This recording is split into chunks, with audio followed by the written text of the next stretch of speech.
My name is Narayan Babu Kamrekar. I am from Halyal. I have come to visit CS sir from a long. I wanted to come from a long time. I have visited right now, and he is explaining some things to me. नमस्कार जी। अभी ये क्या हो गया कि just go for Hindi okay. तो ये क्या है कि ग्रो बैग हम यूज़ करते हैं खेती में। ग्रो बैग यूज़ करते हैं। ग्रो बैग में प्रॉब्लम क्या है कि पहले साल वहाँ देख सकते हैं आप, ग्रो बैग हम यूज़ किया था। ग्रो बैग का प्रॉब्लम क्या है, 1 2 3 साल आता है डिपेंडिंग ऑन कैसा ग्रो बैग का क्वालिटी हम लेते हैं। ग्रो बैग में ड्रिपर, इनलाइन ड्रिपर नहीं डाल सकते, दूसरा टाइप का ड्रिपर डालना पड़ता है। और ग्रो बैग सभी प्लास्टिक्स है, सो प्लास्टिक नॉन सस्टेनेबल सोल्यूशन है, फर्स्ट पॉइंट। सेकेंड पॉइंट ये होता है कि ग्रो बैग को भरने के लिए, ग्रोइंग मीडिया भरने के लिए लेबर का एक ग्रो बैग भरने के लिए अभी 10 से 12-13 रुपये लग जाता है, cost of filling and keeping it in place. और सेकेंड प्रॉब्लम इस, वो जब ड्रिपर लगाता है, एक पिन ड्रिपर डालना पड़ता है, स्टिक ड्रिपर। वो स्टिक ड्रिपर 3 डाला एक बैग को बोले तो एक के लिए आपको 12-13 रुपये लगता है, 3 के लिए 40 रुपये हो गया। So cost of drip will come from only dripper is 40, pipe and सभी मिला के 50 रुपये पर ग्रो बैग के लिए हमको कॉस्टिंग पड़ता है। सो वो सब पकड़ के देखे तो ग्रो बैग का कॉस्ट खाली हम हिसाब नहीं लगा सकता है। Grow bag cost, second thing is उसका एरिएबिलिटी बोले तो how porous it is, like aeration, वो भी देखना पड़ता है। तीसरा you have to look at cost of filling the grow bag. और चौथा पॉइंट ये होता है ड्रिपर का कॉस्ट क्या होता है, ओके। एंड फिफ्थ पॉइंट ये होता है कि ग्रोइंग एरिया कितना मिलता है, effective growing area for the plant, roots आने के लिए। तो ये सब देखने के बाद हम हिसाब लगता है is it a good growing bag, ठीक है। तो हमने एक नया तरीका एक ढूंढा है कि हम इसका मैन्युफैक्चरिंग स्टार्ट किया है। सो ये ग्रो बैग आप देख सकते हैं, इट्स अ ब्रीदेबल मटेरियल है, ये ब्रीद होता है हर तरफ, all over the body it is a breathable material. And second thing you see that it holds material all along 8 metre by 60 centimetre, width 60 centimetre है, लेंथ 8 मीटर। आपको 4 metre का भी कर सकता है, 5, 8, 9, 10 मीटर का भी कर सकता है। और दूसरी बात यह है कि इसका thickness of the material is around 1.5 mm, तो इसका लाइफ 3 to 5 years आराम से आता है, इवन रफ हैंडलिंग में। It's a thicker media, okay. तो वो भी आप देख सकते हैं। और दूसरा इसमें हम टेप ड्रिप यूज़ किया है। टेप ड्रिप का कॉस्ट बहुत कम होता है।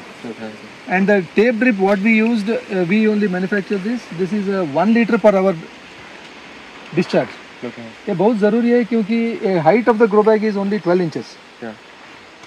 12 इंचेस में अगर कोकोपीट में अगर आप 4 लीटर पर आवर या 8 लीटर पर आवर यूज़ करता है तो पानी स्प्रेड नहीं होता।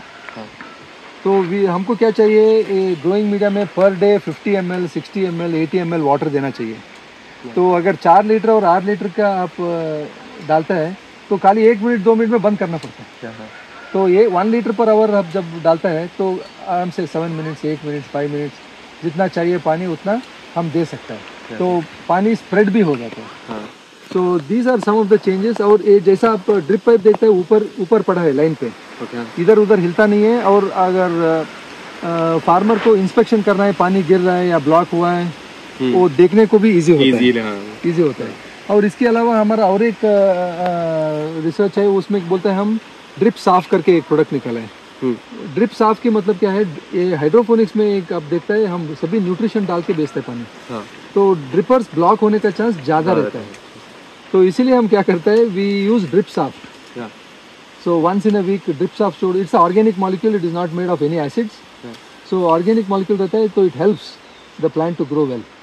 It works as a fertilizer also and a fertilizer provider and also cleans the dripper and up to date watering आपको मिलता है। अभी आप one end to other end आप outlet of the dripper देखिए और 6 महीने के बाद देखिए, it will be the same.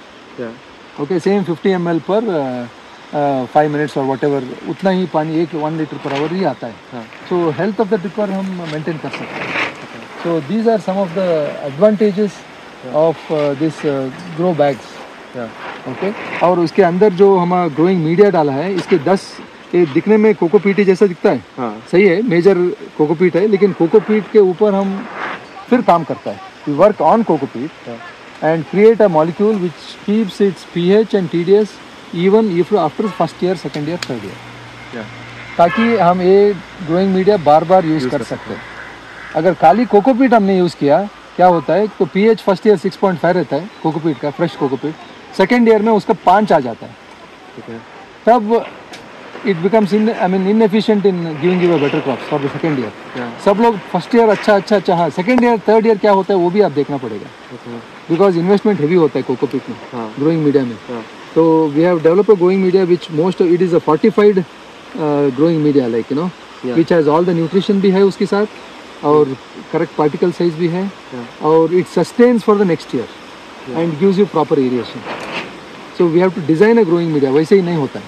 हाँ. तो तभी ये काम बन सकते हैं। This is what I wanted to talk about, and about the growing media। और एक बात हम बता सकते हैं कि while preparing the cocopeat, we do not wash the cocopeat for making it low EC. Low EC सब समझता है, cocopeat should be low EC। Yeah. 1 ton of cocopeat low EC करने के लिए 5000 लीटर जाता है पानी, वॉशिंग Yeah. हाँ. फैक्ट्री में। तो वो गलत चीज़ है। 5000 लीटर किसका है? It does not belong to us. Ground water हम बोर का पानी निकाल के वॉश करता है, सो नेचर को हम हार्म कर रहे हैं। Yeah. तो हमने cocopeat directly crush and directly we treat it with our own technology and we use it. Yeah. We don't keep it for 1 year, 2 years, 3 years. Okay. old cocopeat, वो नहीं करते। So that way we are a sustainable formula. And here this bag also is a sustainable solution. Yeah. ये आप देख सकते हैं, it's not plastic. Yeah. So that's the reason, you know, this can be reprocessed if you want to.